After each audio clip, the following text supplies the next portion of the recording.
2.4, average rate of change, increasing and decreasing functions. So the most familiar average rate of change is speed. And we have our function, the distance s is the total distance traveled in time t. So suppose you're driving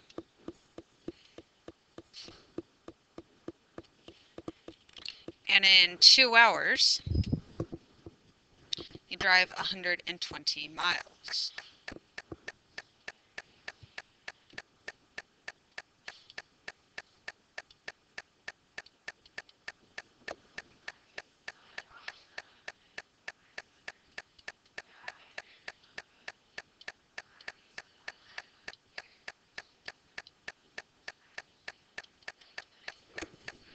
So if it was a linear situation, it would look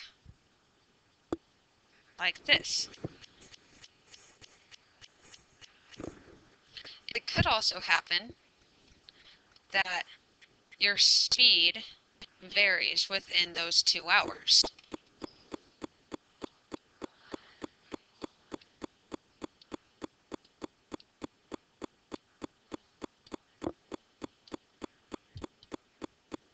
So we could be starting off, increase our speed, it decreases, increases a lot more. There we go. And we're still reaching that 120 miles in 2 hours. This brings us to the average rate of change for the function y equals f of x between x equals a and z equals b. Okay, so our equation for the average rate of change is the change in y over the change in x, which we can use a and b, f of b minus f of a over b minus a. The average rate of change is the slope of the secant line between x equals a and x equals b on the graph of f. That is, the line that passes through a, comma, f of a, and b, comma, f of b. So on a coordinate plane, what this is saying is if we have a graph as such, and we say here's a and here's b.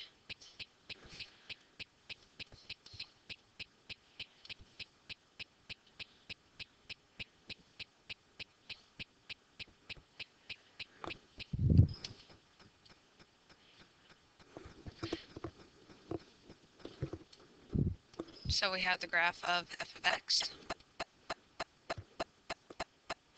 So we are looking for the average rate of change between these.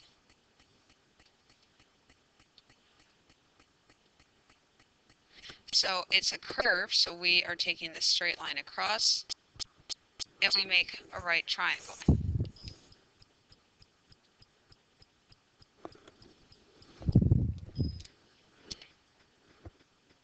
This side is b minus a. Right here, it's f of b minus f of a. And that is how we get our equation, f of b minus f of a over b minus a.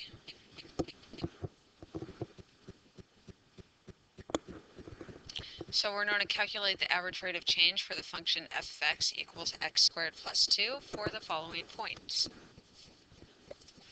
So our first is x is 2 and x is 5.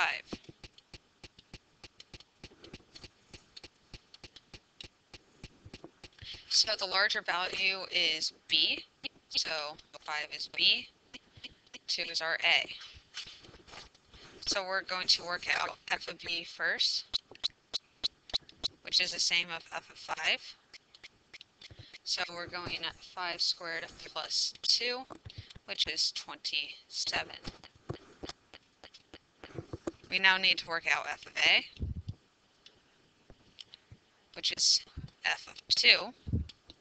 2 squared plus 2 goes to 6. So now we are going to take these and plug them into our rate of change equation, f of b minus f of a over b minus a. So we got 27 minus 6 all over 5 minus 2.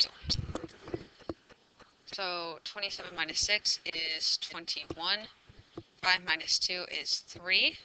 So our average rate of change is 7.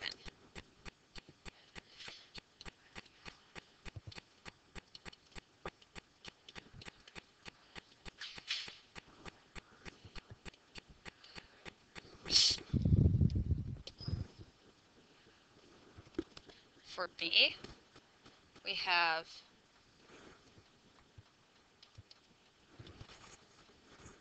x equals 4, which is our A, and we have x equals 8, which is our B.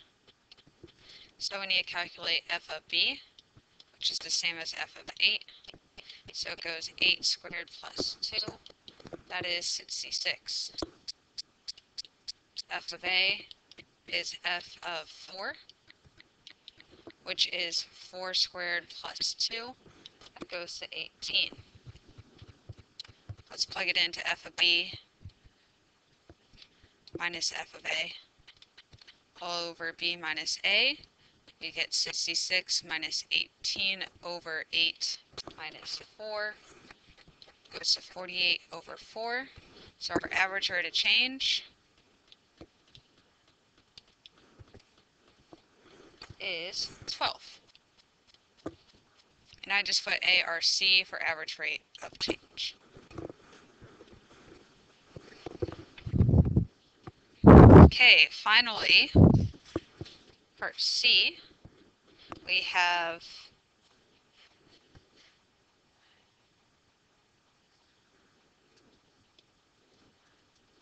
x equals A, which is A, and we have x equals A plus H, and that is our B. So f of B is the same as f of A plus H, so it becomes quantity A plus H squared plus 2. Remember that this has to get FOILed. So this becomes A squared plus 2AH plus H squared plus 2.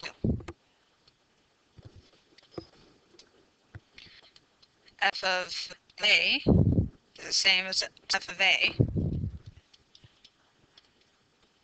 So we get A squared plus 2.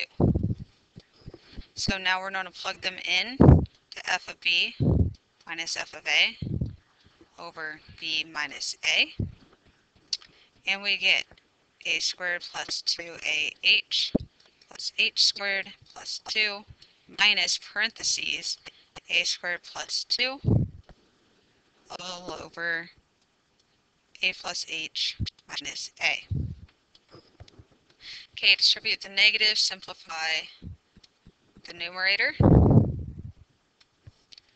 So the A squareds cancel, the 2's cancel. So we get 2AH plus H squared over, simplify the denominator, A, negative A cancel, H.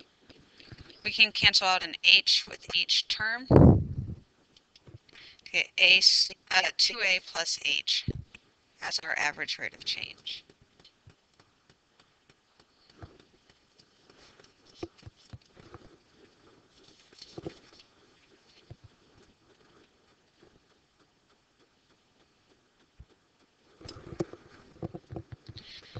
For the average speed of a falling object, here we go. If an object is dropped from a height of 3,000 feet, its distance above the ground after t seconds is given by h of t equals 3000 minus 16t squared.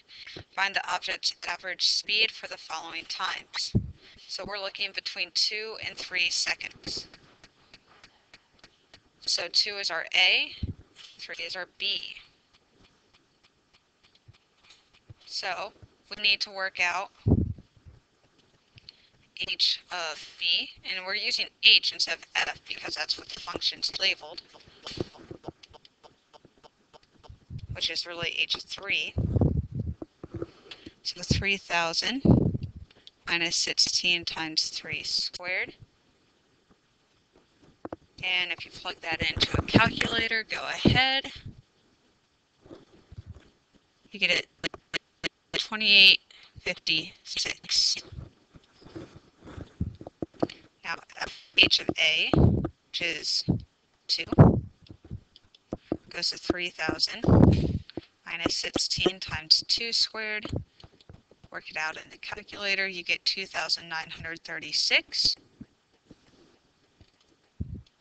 Okay, we can plug this all in to h of b minus h of a all over b minus a. So we got 2,856 minus 2,936 over 3 minus 2. So we see we're subtracting a bigger number, so it's going to end up being negative 80 over 1. And we got to remember this is falling in feet per second. So we just write it negative 80 feet per second.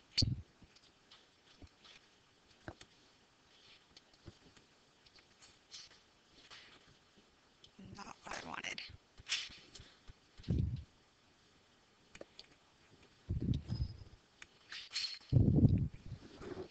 And we want it to be negative because it is falling.